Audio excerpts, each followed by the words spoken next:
Shalom, shalom, and welcome to Joyce aka Daughter of Zion YouTube channel. Thank you so much. I thank you, my subscriber. Thank you so much for subscribing to this channel. May our Maker richly bless you. Thank you so much, my viewer also and my listener. And let me also kindly request that if you have not subscribed to my channel, I am requesting you in Kiswahili, nawaomba your subscription. Yeah. So thank you. Today, as per the topic, yeah, we want to look at the parable of the wheat and the tares. And it is found in the book of Matthew chapter 13 verses 24 to 30, which I will read. It says, the parable of the winds. Other translations say the parable of the wheat and the tares, like that. So Jesus told them another parable. Then the kingdom of heaven is like a man who sowed good seed in his field, but while everyone was sleeping, his enemy came and sowed weeds among the wheat and went away. Other translations talk about the tares instead of the weeds. So when the wheat sprouted and formed ears, then the winds also appeared. The owner's servant came to him and said, Sir, didn't you sow good seed in your field? Where then did the winds come from? An enemy did this, he replied. The servants said to him, Do you want us to go and pull them up? No, he answered, because while you are pulling the winds, you may root up the wheat with you. Let both grow together until the harvest. And that time I will tell the harvesters, first correct the winds and tie them in bundles and to be burnt, then gather the wheat and bring it into my barn. So that is the parable that Jesus gave about the wheat and the tares. Excuse me.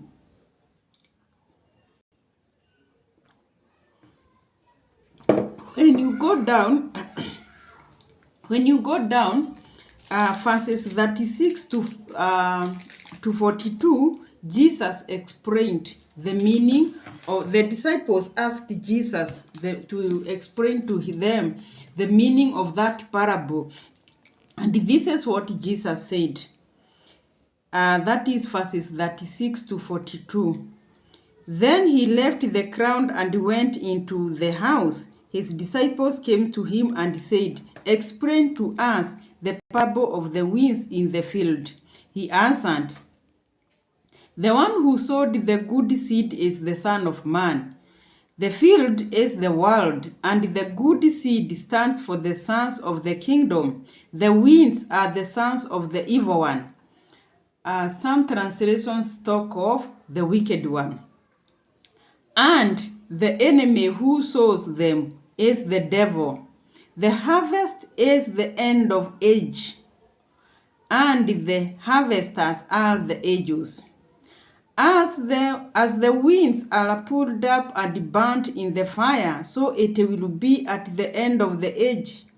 Other translations talk about the end of times. So in the fire, so it will be at the end of the age. The Son of Man will send out his angels, and they will weed out of his kingdom everything that causes sin and all who do evil. Note very well, everything that causes sin. They will throw them into the fiery furnace, where their will be weeping and gnashing of teeth. Then the righteous will shine like the sun in the kingdom of their Father. He who has the ears, he who has ears, let him hear. I have read up to verses 43. So Jesus gave a parable about the wheat and the winds and the tares. And after giving the parables, the disciples found him, and they told Jesus to explain to them what that parable meant. And so he gave the explanation as follows. One, from what we have read, that the one who sows good seed is the Son of Man. And he has said that the field is the world. And he has said that the good seed are the children of the kingdom, and the winds or the tares are the children of the evil one or the wicked one. And he has said that the one who planted the winds or the tares is the devil. And he has said, because those servants were told to wait until the time of the harvest. Jesus has said that in his explanation that the time of the harvest is the end of the ages or the end of times.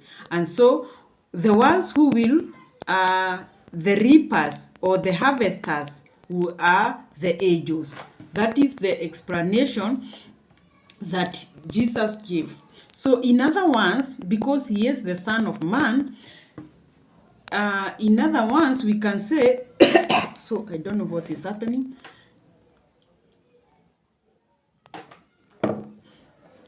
Sorry for that.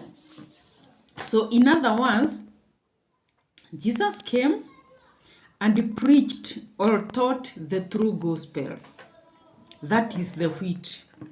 So if you receive that true gospel which is preached, you become a child of the kingdom. The devil came through his agents and preached or taught a false doctrine. If you receive it or you follow it, you become a child of the evil one or of the wicked one.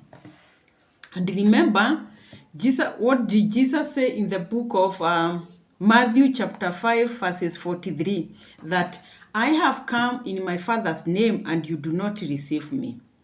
If another one will come in his own name, him you will receive. Isn't that what happened? Isn't that what people did and what is happening today? That we did not and we don't. Okay, let me not say we did, because me, I don't. People do not follow anything that Jesus taught or commanded. But they follow the doctrine or the teachings of another person who came in his own name. That is what Jesus said. So, in his explanation, he said that the harvest time is the end of ages or the end of times. So, if you read Daniel chapter 12 verses 9 and verses 8 and 9, there are some things that Daniel saw in a vision, and when he did not understand them. When he asked about them, he was told that those things are crossed up, they are sealed up to the end of times. So, up to the end of times, that is what Daniel was told. And Jesus has said that the harvest time is the end of time. In another place, that is in Matthew also 24, Jesus said that the abomination of desolation will be seen at the end of times. So the abomination of desolation are the rise or the falsehood which was entered into the Bible, which caused people to disobey God. And remember, in his explanation, he has talked about the rise.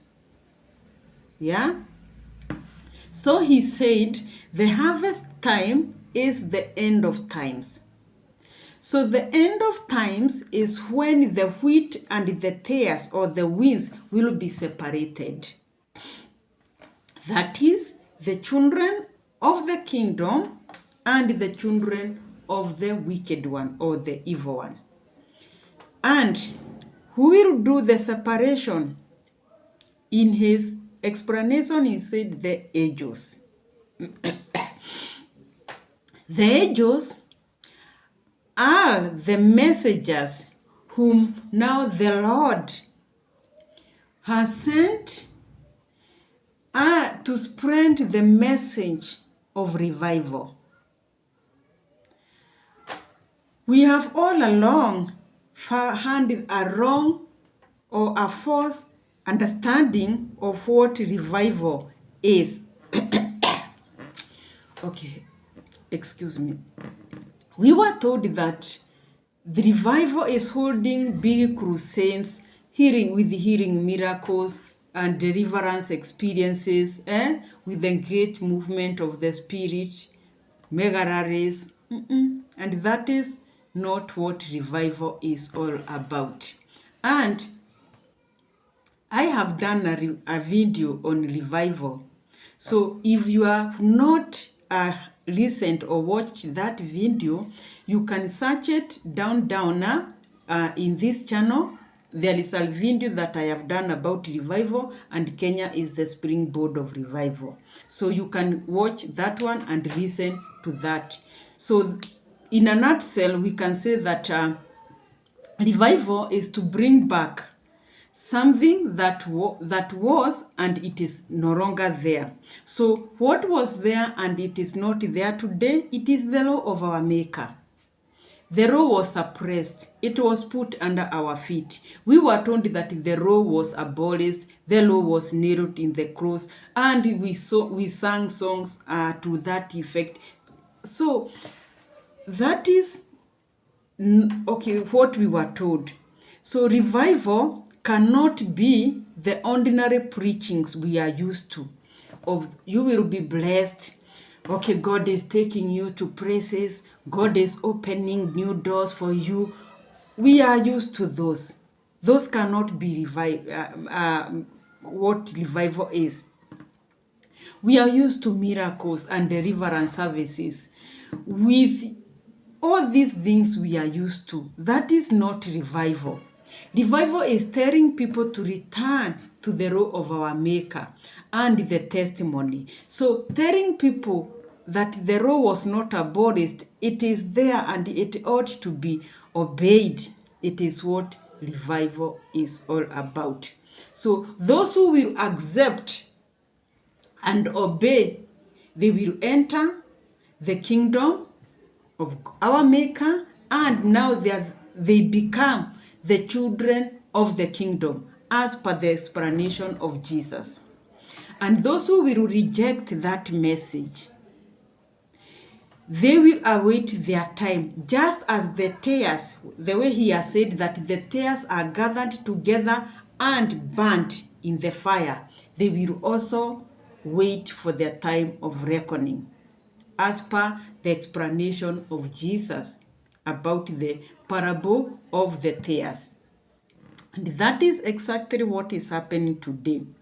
The wheat and the tares are being separated through the message of revival.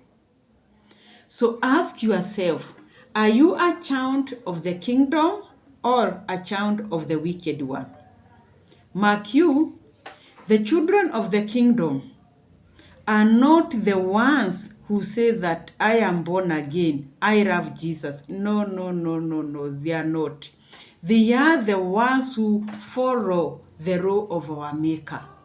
because that is what is happening currently today. The wheat and the tares are being separated because it is the end of times. This is the time that the wheat and the tares are being separated.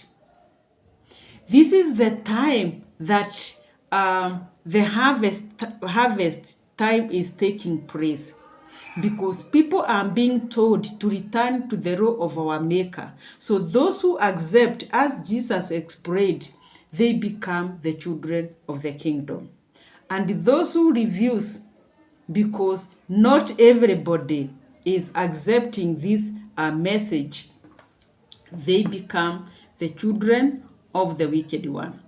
So that is about the parable of the wheat and the tares, and may our Maker richly bless you. Thank you for listening. Thank you for watching. God bless you so much. Kindly, if you have not subscribed, let me ask you to subscribe. Just press that subscription icon, and God will bless you so much. God bless you. Let's meet in the next video as we endeavor to ask our Maker to help us and to help us to obey the law and the testimony, because separation of the wheat and the tares is taking place. So the wheat and the tares are not people, like the way people say, because Jesus said that when he was asked by his servant whether they can go and uproot the weeds or the tares, Jesus told them, let them grow together. So people have all along misunderstood or misinterpreted this parable, saying that these are the people, the saved ones and the ones who are not saved. But Jesus gave the explanation down there. Otherwise, shalom, shalom. God bless you. Have a blessed time. Let's meet in the next video. Shalom, shalom.